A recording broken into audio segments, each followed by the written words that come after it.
how cool is it to move from Kazakhstan, 17 years old, to Finland, northern foreign country, and graduate in 3 years and get a full-time job? Well, basically, I don't know if Julia needs to speak anymore. I've basically told all the story already. But let's still give a big hand for Julia Nestrenko.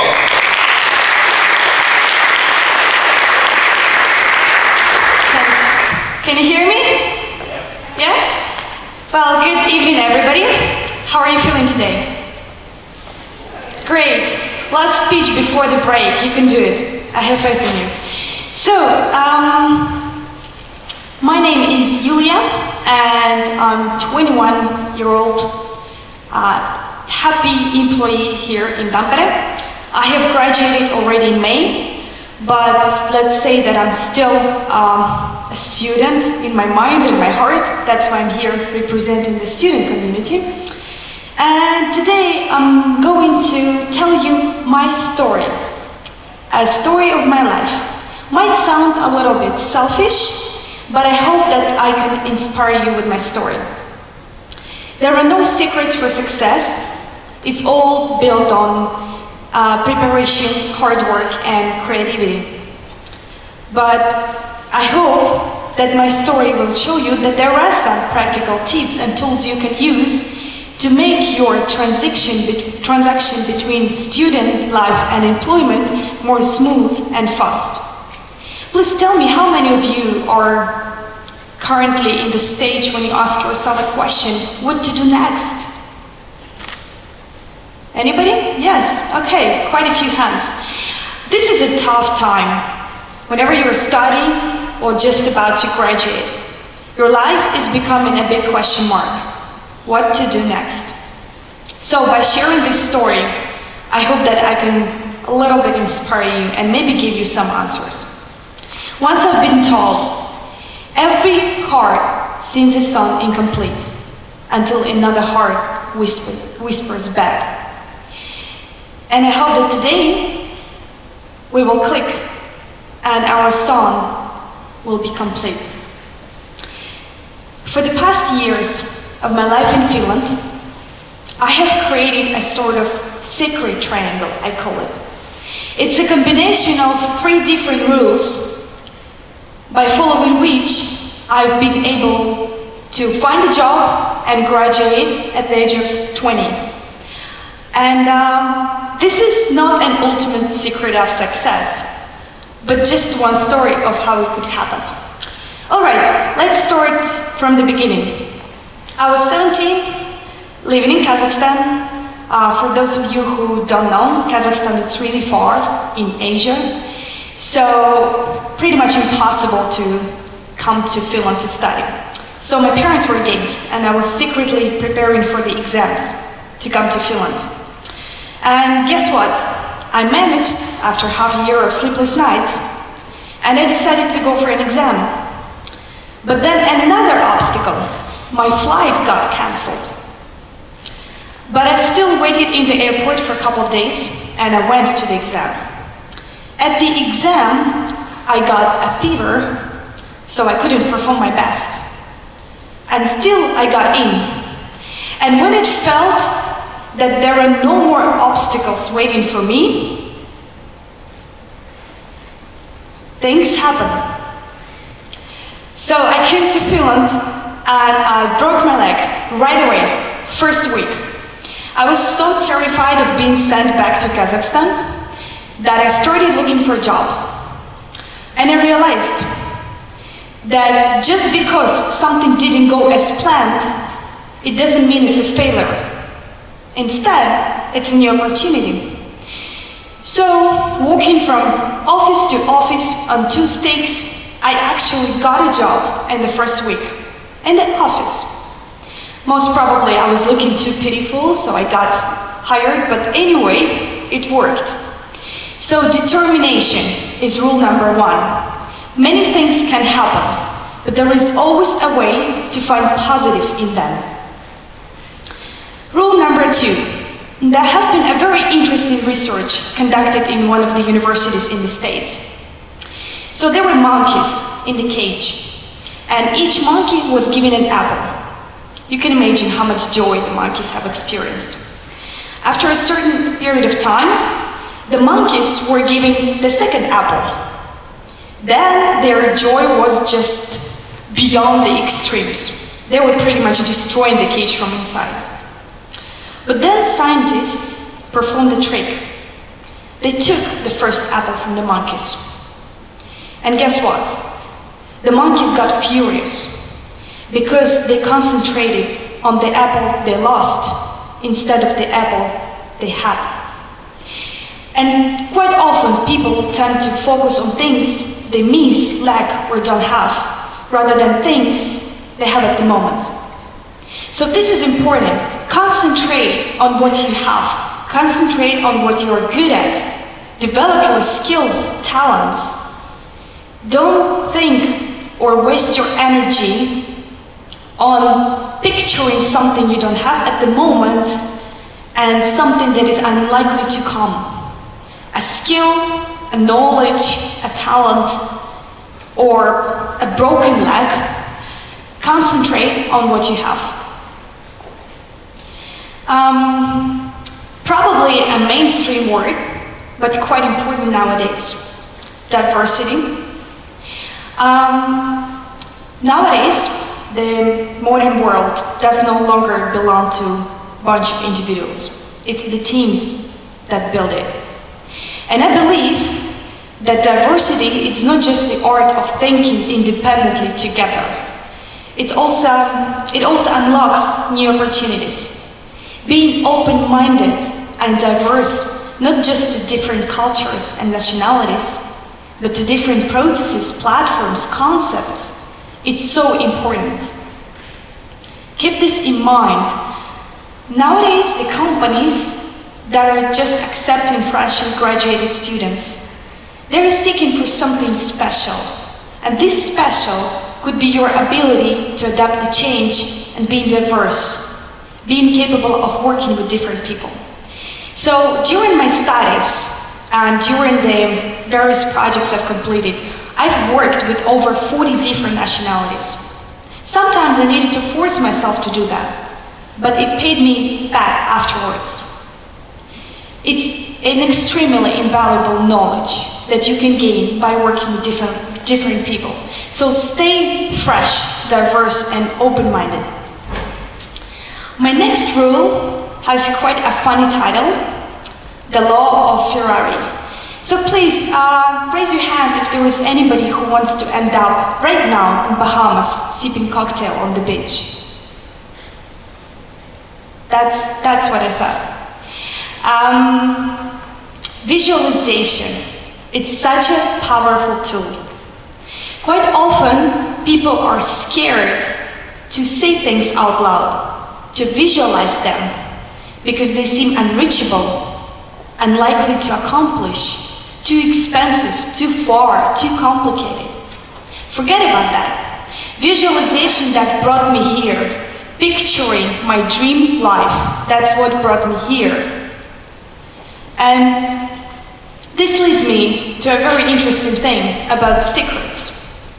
Last year, I have attended a conference, and I sort of dared to approach one extremely rich, powerful person. His name was Jonathan McDonald. I came to him and I decided to share my business idea with him.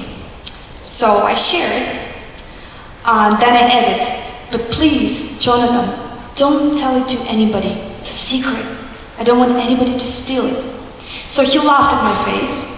Then he kept a pose for a couple of seconds, approached me very close, and whispered, Yulia, there are no secrets in the world. Everything has been already invented, or somebody has already had this idea. And it opened my eyes that secrets are meant to be shared.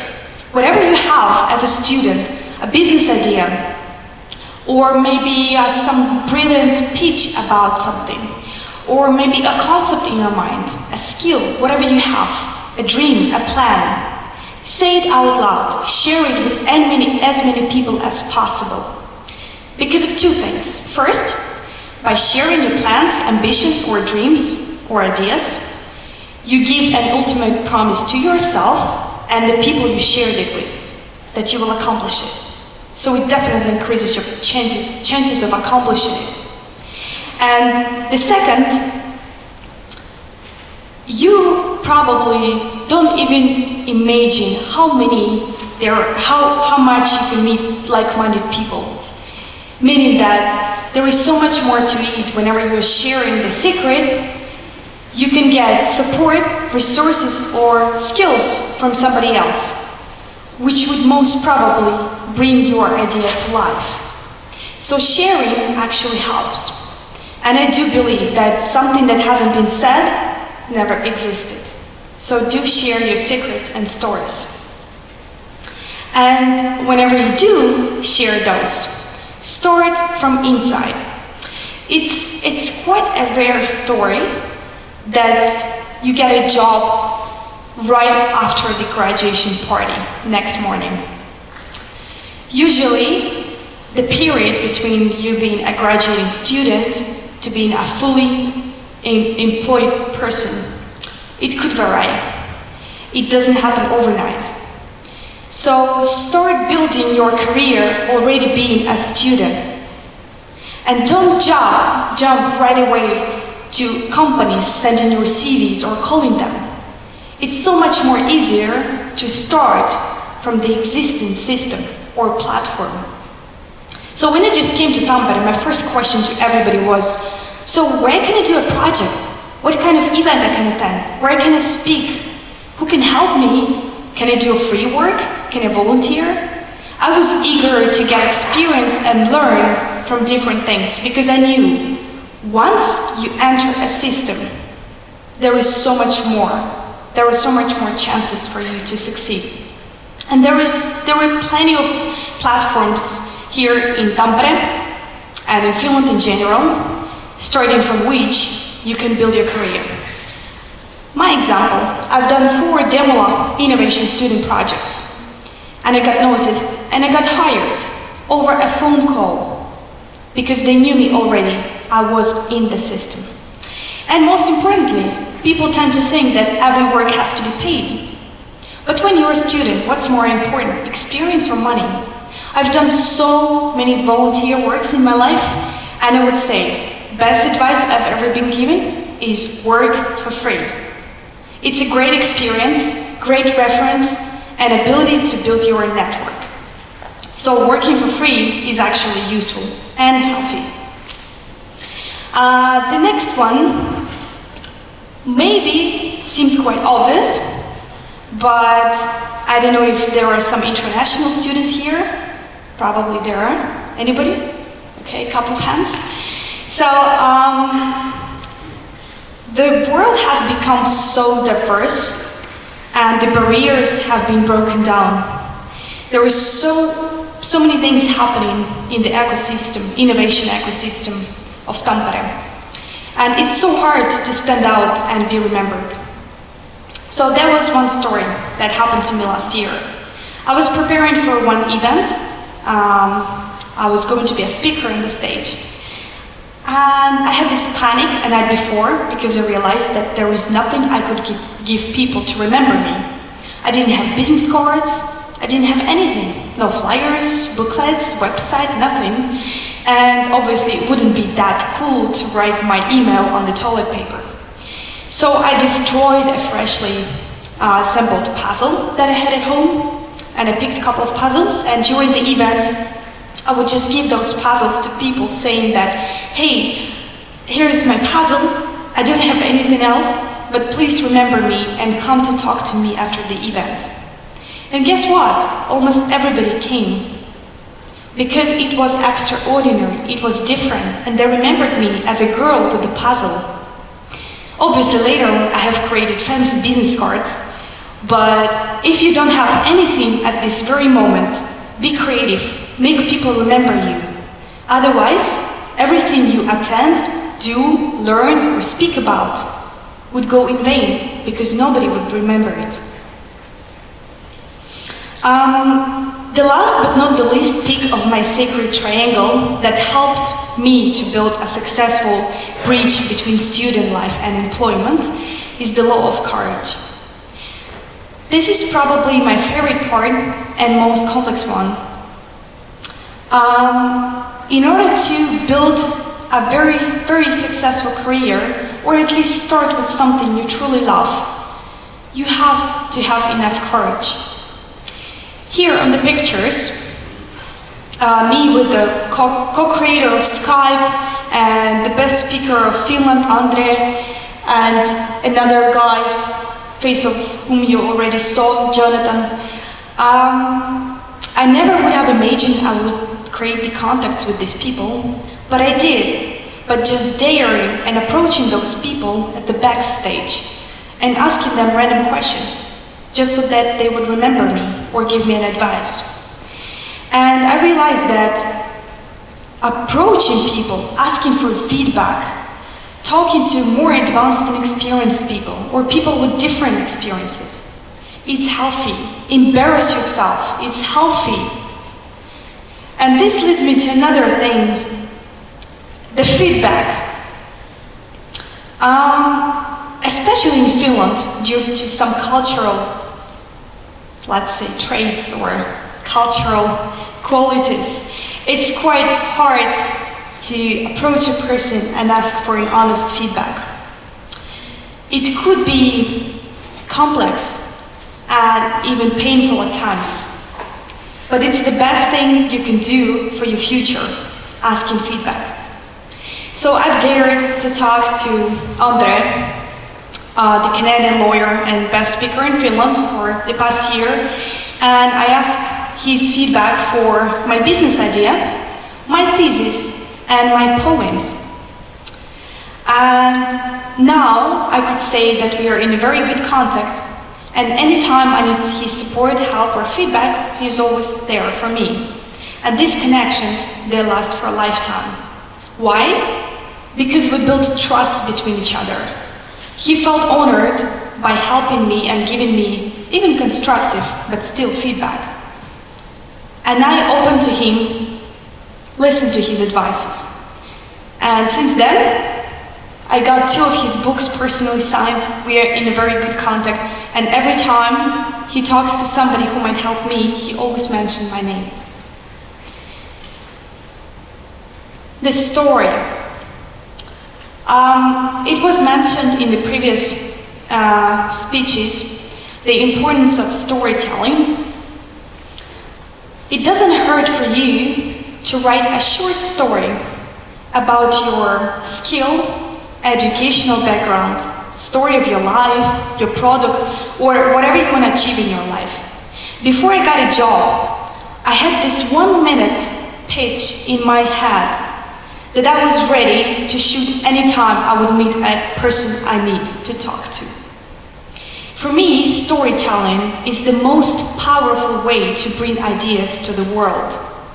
It's my weapon, it's my currency that I use pretty much every day. So a good advice for you, take a piece of paper when you're home and write what you're good at. You never know when you can find or meet a future employer. But by pitching a compelling story to somebody, you bring your ideas to the world, and your chances of success increases, and you're getting remembered. And last but not the least, this wonderful person was my ex-boss, Donna. So please tell me how many of you here are sitting next to a person you know. Welcome to Finland. So, she once has given me an advice, quite a simple one, but it drastically changed my life. Change the angle. Whatever you do, try to think different, be different. Sit in the places you've never seen before. Walk through the roads you've never taken before. Talk to people you've never approached before. Yes, at first it feels inconvenient because you get out of your comfort zone, but then you realize that this unlocks new opportunities for you. So what happened to me after she gave me this advice? She was giving it to the whole audience and I decided to test it. So after the break, I actually changed my seat.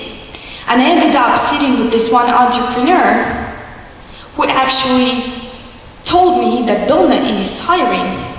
So I approached her, asked for a job, and I got it. So it's just amazing how things are interconnected. And by changing your angle, you can actually achieve so much more and maybe build some interesting connections or even find new opportunities for your career. If you don't remember anything from what I said today, remember a couple of things.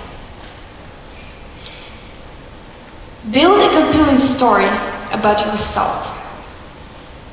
Because now you're at the stage when the uncertainty is probably your second best friend.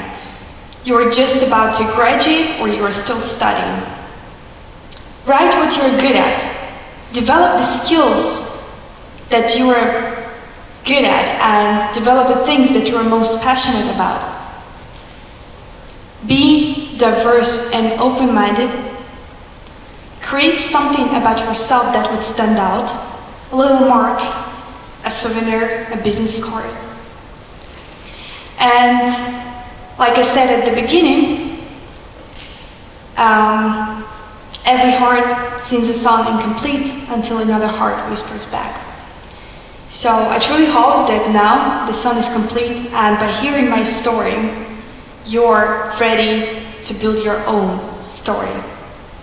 A good story, a successful story of turning from a student to a happy, successful employee.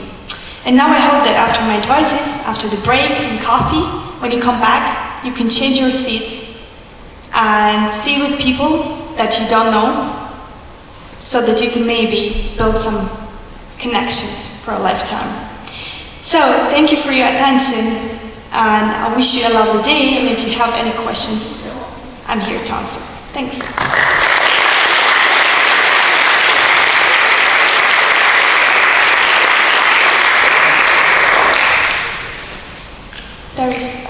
There's the hand.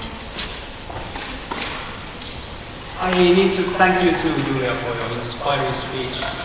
You said that you had this 1-minute speech that you were ready to shoot at everybody you met, and that you had this story to go with it. So could we hear the 1-minute speech? Oh. You caught me. Well, I remember the pitch that I wrote for a pitch competition, actually just before I got a job. I think it was something like, "Hi, my name is Julia, and I'm a graduating student of BBA program. Originally I'm from Kazakhstan, but currently I pursue my passions in Finland. I'm fluent in English, Russian, and Bahensome. And I'm looking for opportunities in marketing, consulting, branding, and PR. I'm looking for a chance to prove that both of my sides, rational and artistic, can work together for the sake of the company's success. Please contact me and the puzzle." That was the story, as far as I remember, yes. But yeah, so just write short, maybe less than a minute, but something that could stand out and that you can say to a person by just going up in the elevator. So, yeah. Thank you. Thank you. Any more questions? Yes? Okay, thanks for the speech. You talked about courage. What about you? Have you already decided between Ilves and Tappara? I still haven't. No. I'm in between. Okay. Yeah. That's probably better. Yeah, but maybe you can, in the break, tell me more. Which one shall I choose? Okay, that's right. Ilves is probably a Ilves. bit better. For you, There's still hope. Good. 1 more year. Okay, Ilves. Ilves it is. Thank you. Okay. You're welcome. Yes?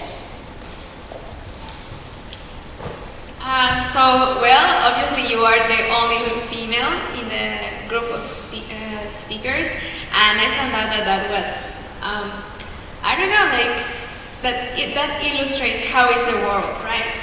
That the Finland presence, even if we are like in this country where, like we say, well, they say because I'm not Finnish, right?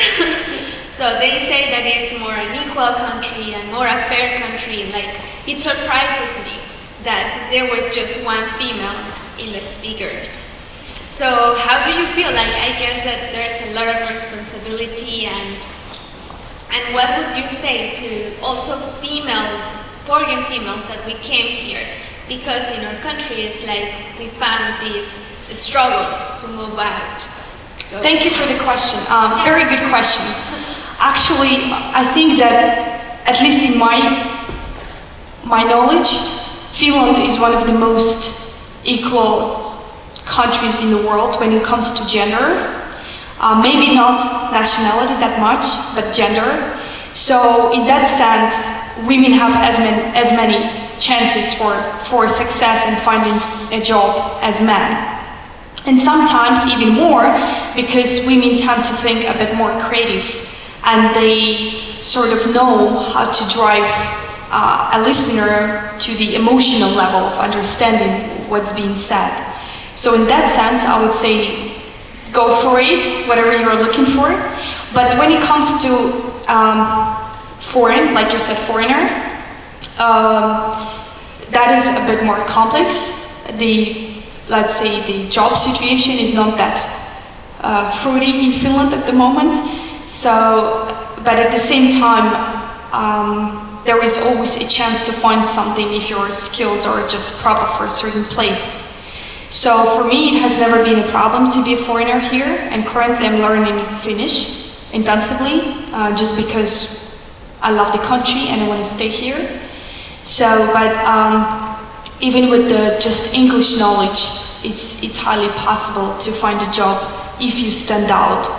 So I don't think there is a certain difference between who you are or what gender you belong to. So please, good luck. Thanks. No more questions. No need. Any more questions? No need. Okay, thank you. There's a Oh, one more. sorry. Yeah, still have one. So you came to Finland and you said you got the job within first week. So what was your unique sales point, or how did you convince them to get a job? How did you what? How did you convince them, like the employer? Like what was the sales point? How did you sell yourself? Yeah. Like, Thanks, good. Yeah, well, since I had a broken leg, I could barely walk. I would just go to the offices and say, hi, I'm very hardworking and I need a job to repair my knee. So, majority of the places didn't buy this story, but one of the places, an employer from the tourist agency actually, came to me and he said, well, that looks like a trouble, let's think of something, and then he just asked me questions, what can you do? So actually, in that sense, it wasn't about quality, it was about quantity. I went through every single place I could possibly think of as a job opportunity. So, and I think maybe the courage that I had, or maybe the sort of bravery that I was with a broken leg or something, it's sort of proving to them that I am a hardworking person. So it basically turned to being a positive from negative in that sense. So my selling point was just, I need money and I'm hardworking. Hire me, please. And they did. So, thank you. thank you. Yeah. Okay, we can continue discussions during the break if somebody else wants to talk. So, thank you.